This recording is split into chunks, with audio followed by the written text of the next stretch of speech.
What's up YouTube, it's Sean here and I'm back today to give you guys a review of the Adidas Yeezy Boost 350 V2 in the Cloud White colorway. These drop worldwide on September 21st for a retail price of $220 US or $300 here in Canada.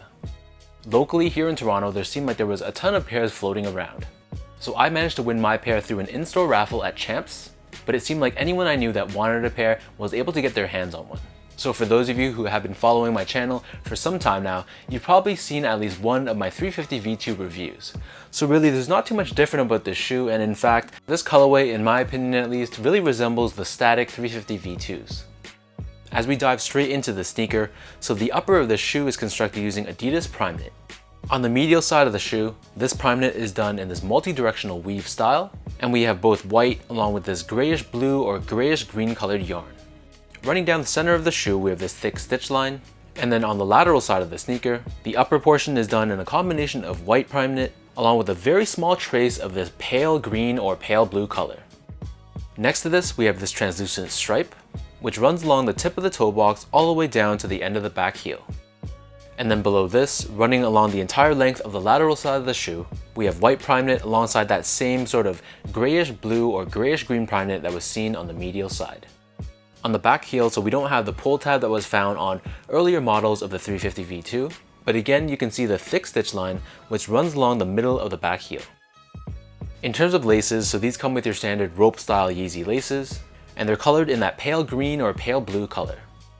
And if you guys take a look at the top of the tongue, so you can see that thick stitching which separates the lateral side and the medial side, and as I explained earlier, the medial side has more of that busy loud print, whereas the lateral side is much more clean and simple.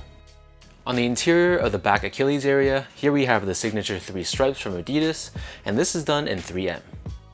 As I pull out the insole, so these come with that pale green or pale blue colored insole, with Adidas and Yeezy branding found on the heel. So the upper of these Yeezy Boost 350 V2s sits atop this full-length Boost midsole, which is encased in this translucent rubber carrier. So this is done almost in this off-white sort of color. And on the back heel, you can see how a portion of the outsole sort of wraps up and around, and this is denoted in that slightly darker, slightly yellower tone than compared to the rest of the midsole. Flipping the shoe over to the bottom, so here we have your standard Yeezy Boost 350 V2 outsole. So this is entirely done in this translucent rubber, and as I just mentioned, it has a slight tint of yellow. And we have these cutaways on the forefoot which expose the Boost midsole, along with this larger triangular cutout on the back heel and Boost branding at the very bottom. So in terms of sizing, my feet measures as a true size 10, slightly on the wider side, and I picked these up in a size 10.5. So generally speaking, I would recommend going up a half size for your Yeezy Boost 350 V2s, though I've heard a lot of people say that Adidas has sort of addressed the issue of the snugness of this model, and as a result they're able to go true to size, but I personally still feel like half size up is the better fit. For comparison's sake, I'm also a 10.5 in the 700 V1, but I'm a size 10 or true to size in the 350 V1. Next up, from a comfort standpoint, so I've always said this, but the Yeezy Boost 350 V2 is definitely one of the more comfortable sneakers on the market.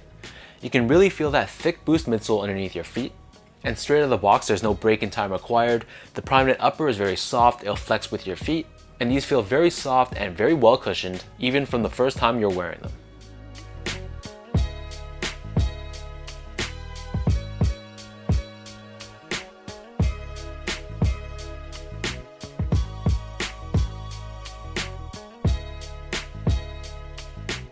So with all that being said, now let me lace up these Cloud White Yeezy Boost 350 V2s, and I'll show you guys how these guys look on feet.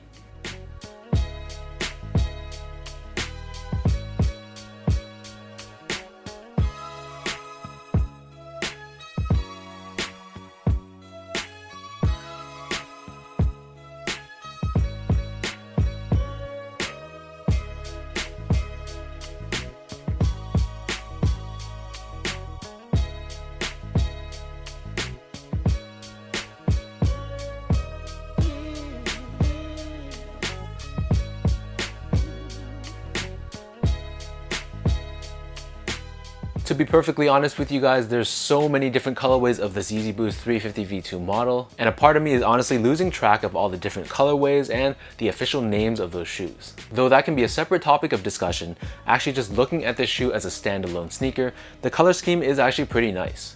It sort of looks like it's white at the top and it sort of just gradually becomes blue at the bottom. So in that sense, it's pretty dope. And I like how the color scheme on this shoe is subtle enough that you can pretty much wear this with anything you want. So let me know in the comment section down below how you guys feel about these Cloud White Yeezy Boost 350 V2s. Did you guys cop a pair, or did you guys pass or take an L? If you guys like this video, be sure to like, comment, and subscribe. Give me a follow on Instagram at sgo8, check out my Twitter at sean.go, and visit my website at seango.ca. So until next time, thank you guys so much for tuning in.